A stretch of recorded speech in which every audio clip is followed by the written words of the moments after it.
Nobody teaches you this in a classroom. Not the real version. Not the version that would have actually changed something. You got the version with the worksheet about balancing a checkbook and a brief unit on taxes that nobody paid attention to because the test was multiple choice and none of it felt real.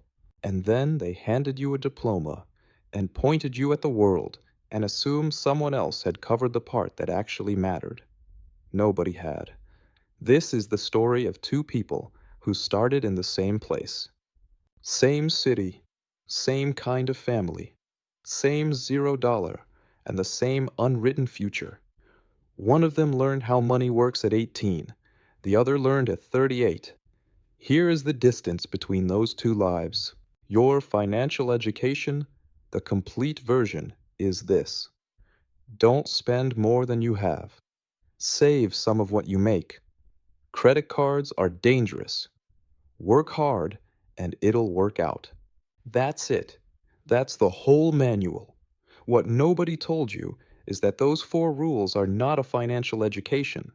They are the absence of one dressed up to look like wisdom. They will keep you from catastrophe. They will not build you anything. Both of you are standing here at 18 with that same incomplete map. What happens next is not about intelligence.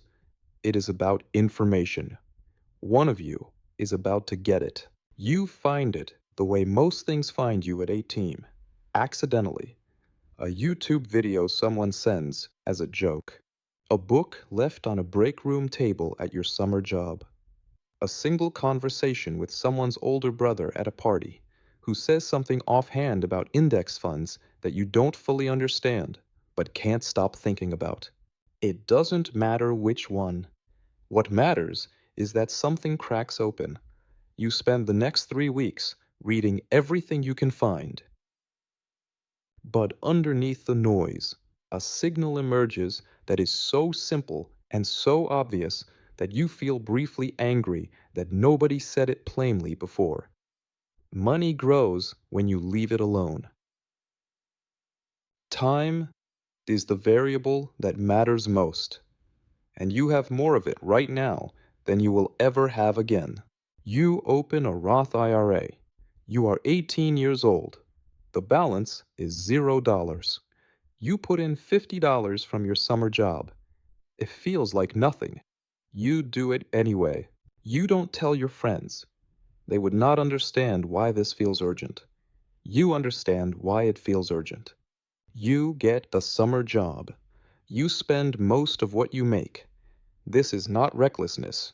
This is what everyone around you is doing. You open a savings account.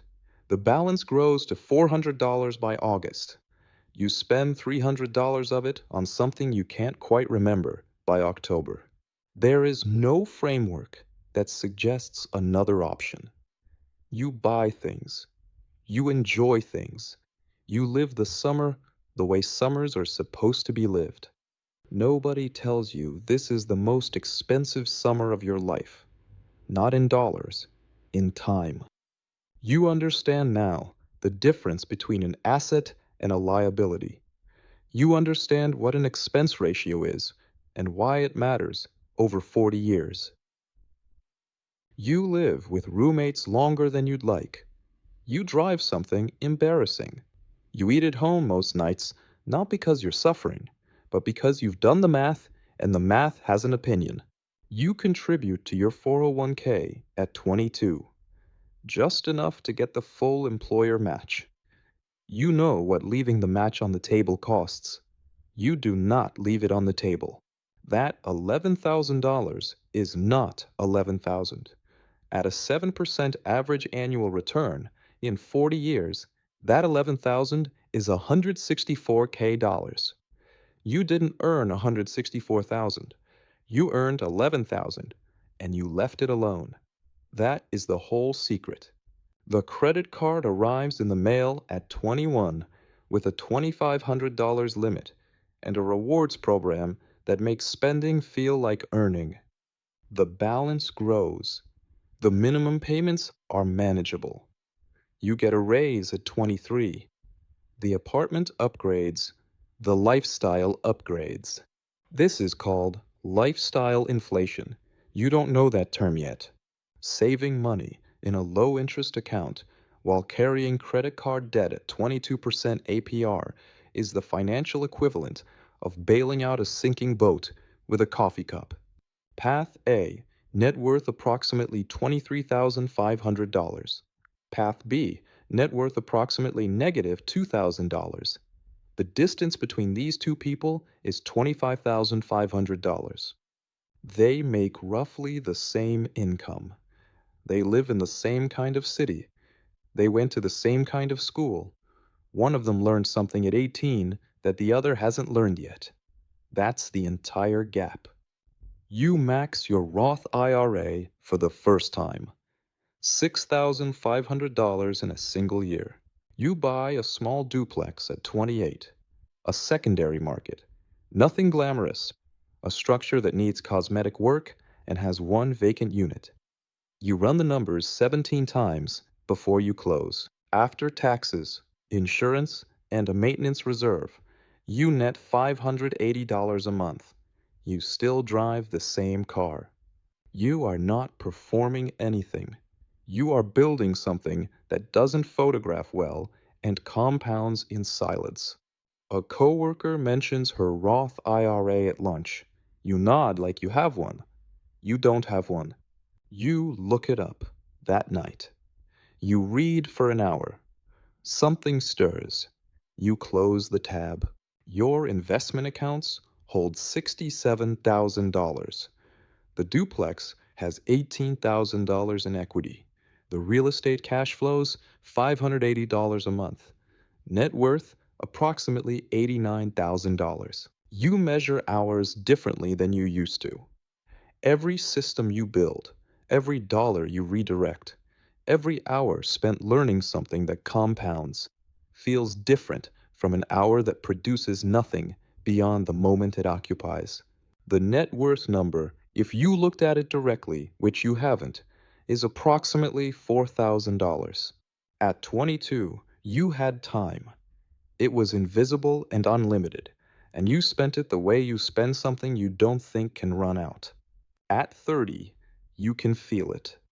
Not gone, not even close to gone, but no longer infinite in the way it once felt. The static gets louder. It arrives the way most important things arrive. Not with a dramatic event, not with a rock bottom moment that would make sense in a movie. It arrives on a Tuesday night. You are sitting at a kitchen table with a laptop and a glass of water, and nothing in particular on your mind. And you decide, for reasons you can't fully explain, to actually look at the numbers. You open every account. You pull up every balance. You list every debt. The total picture assembles itself on the screen, and you sit with it for a long time without moving. You are 38 years old. You have $31,000 in your 401k, $2,200 in savings, $11,400 in consumer debt, no investments outside the 401k, no real estate, no assets that produce income, net worth approximately $17,800. You do the math forward. If you change nothing, if you just continue on this exact trajectory, what does 65 look like? The number at the end is not what you thought it was. You close the laptop. You open it again. You start reading. Not tomorrow, tonight. It is harder, and it is not too late. Both of those things are true simultaneously, and you have to hold them both. The math is different now. The easy decades, the ones where compounding does the heaviest lifting, are partially spent. You cannot get them back. That is real, and it deserves to be looked at directly. You pay off the debt aggressively. It takes 14 months, and it is uncomfortable in a way that savings never was, because savings felt optional, and this feels structural. You open the Roth IRA at 39. You fund it the maximum. You increase the 401k contribution to the point where it hurts slightly. You build the emergency fund for the first time in your adult life. You feel, for the first time in your adult life, like the ground beneath you is solid, not safe, not finished, solid. There is a difference between those things, and you have learned it the way you learn most things that matter, by living the alternative long enough to understand what it cost. Path A at 55. Investment accounts hold $680,000. Real estate paid down. Cash flowing $2,800 a month. Net worth approximately $1.1 million. Work is optional. Hasn't been mandatory in 3 years. Path B at 55. Investment accounts hold $390,000. No passive income. Still working. By choice now, not necessity. Net worth approximately $370,000. Retirement is possible at 65. Comfortable, if careful. Somewhere tonight, there is an 18-year-old who is one conversation, one video, one book away from the path that compounds. Somewhere tonight, there is a 38-year-old sitting at a kitchen table looking at numbers they've been avoiding for a decade. Both of them are at the beginning of something, to just start. Wherever you are, whatever age is on your driver's license tonight,